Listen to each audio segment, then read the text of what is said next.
Welcome to Bitcoin Technical Analysis number 4 on World Crypto Network. I'm here today with BTC Vix from Whale Club TeamSpeak, Pip Foundry, and George from Cointelegraph, BTC.SX, and ItBit. Thanks for coming on today, guys. Thanks for having us. Thanks. Great. So first off, we're going to take a look at the 12-hour Bitcoin chart. Vix has something for us. Tell us what you see. Yeah, I just wanted to start out with, I think you guys tend to realize that I use the OKCoin futures, but just to show why I'm not using that today, there is some kind of data-related problem over on TradingView because some of the other people are reporting that they don't have these large wicks up to 380. This is just some kind of data glitch that's going on, and it messed up all the indicators. Just to look over at Crypto Watch, we don't have that, so it's just something going on TradingView. So then, basically the nuts and bolts of my argument's pretty simple. We go to the daily just quickly. We're basically sitting right on the 200 EMA, and we spent quite a bit of time in this very tightening consolidation range. Daily Willie is getting down there, but I went back tested much of the 12-hour settings. 12-hour Willie is stupid, so I went and pulled this before we came on here. And basically you can see, if you take a look at where 12-hour Willie has gotten stupid before, and we just draw some lines real quickly here. Nothing's ever certain in trading, but I like the risk to reward ratio of where 12-hour Willie is right now. So that's why I'm leaning bullish coming out of this consolidation period. As always, in looks like about 30 hours, we have OKCoin settlement. For me, I'm sticking with my plan of probably no trades other than maybe a few scalps until after settlement, and then I'll be looking to get into a long. And that's really all I have. Okay, great. Thanks a lot for that, Vix. Okay, Pip, you have an hour chart for us? I do. Here, let me share my screen real fast.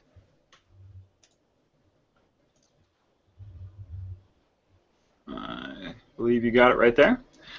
So what I'd like to discuss is just a recap of what we were talking about last week with this this negative divergence at the top, the dump into what appeared to be support, where we had some distribution, and then we made a final drop, and then we made a new momentum floor.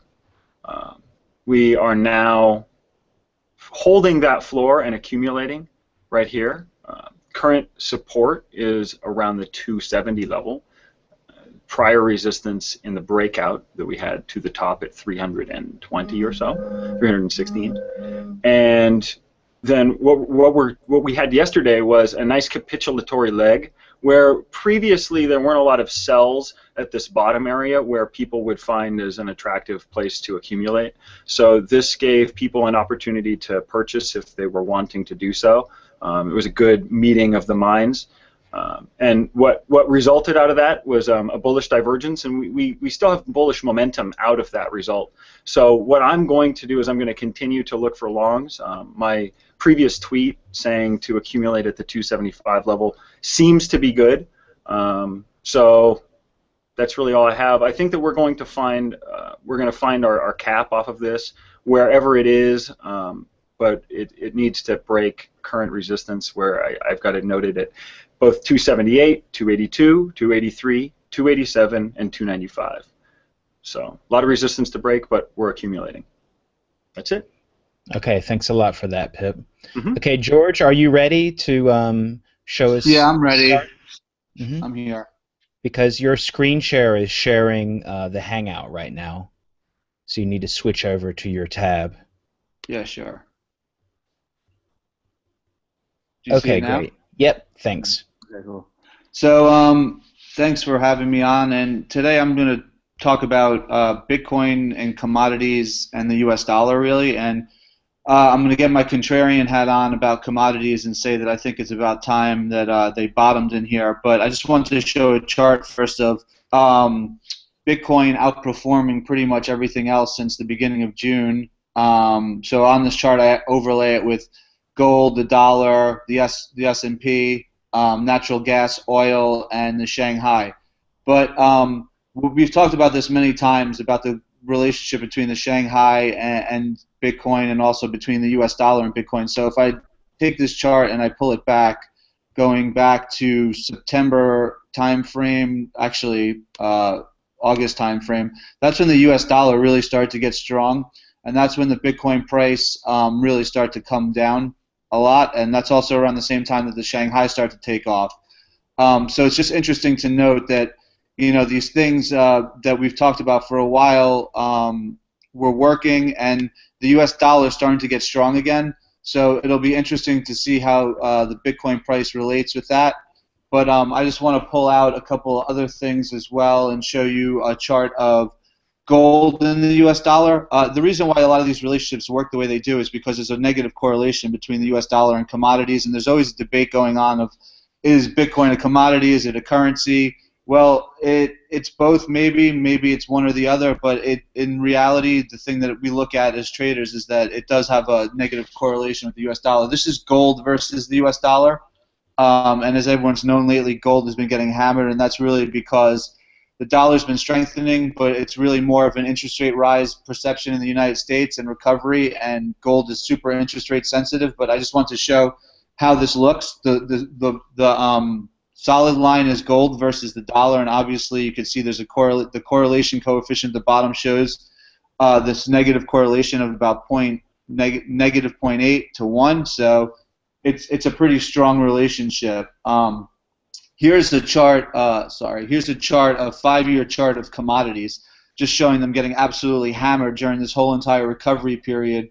And it looks like they don't want to recover at all. But I'm hoping to see if we might get a double bottom here. This is the CRB, which is just like 18 different commodities, so it really gives you a good picture of everything that's going on in the commodity space. It really incorporates all of them. And I'm looking for a bottom in here soon. And the reason why I'm saying that is because there's this other chart I came across which was interesting, which says that if we're in a late expansion phase, which we have been, commodities tend to outperform everything else. And they've been down and beaten up so much lately that I think it's about time that we probably see something happen here. And it's more counterintuitive than anything else, but it's just something I'm feeling.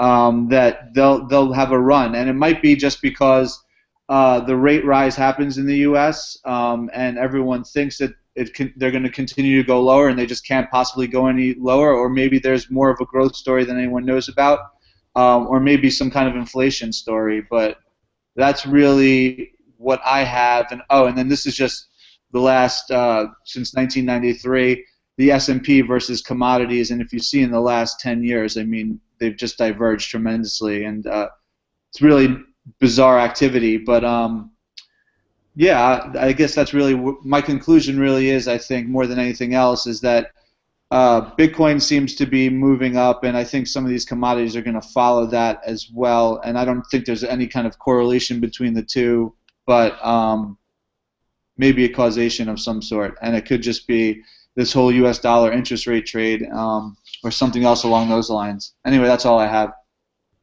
Okay, thanks a lot, George. That was really interesting. Okay, well, that's all today for Bitcoin Technical Analysis number 4. Be sure to share this video, thumbs up, subscribe to the channel here at World Crypto Network. Any final words from Pip, George, or Vix? It's kind of a boring week in Bitcoin. Nothing exploded. Well, yeah, I'm just happy that the 275 window is holding, and thank you very much for having us on your show. And if you want to find me, I'm on Twitter at PipFoundry. That's it. Yeah, I just will repeat the sentiments of Vix. I found it a pretty boring week in the world of Bitcoin.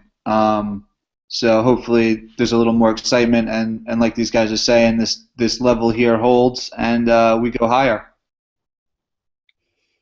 Okay, thanks a lot for everyone that is watching currently, and if you have a question, then just type it in the comments. We'll be here at the same time next week, same place on World Crypto Network.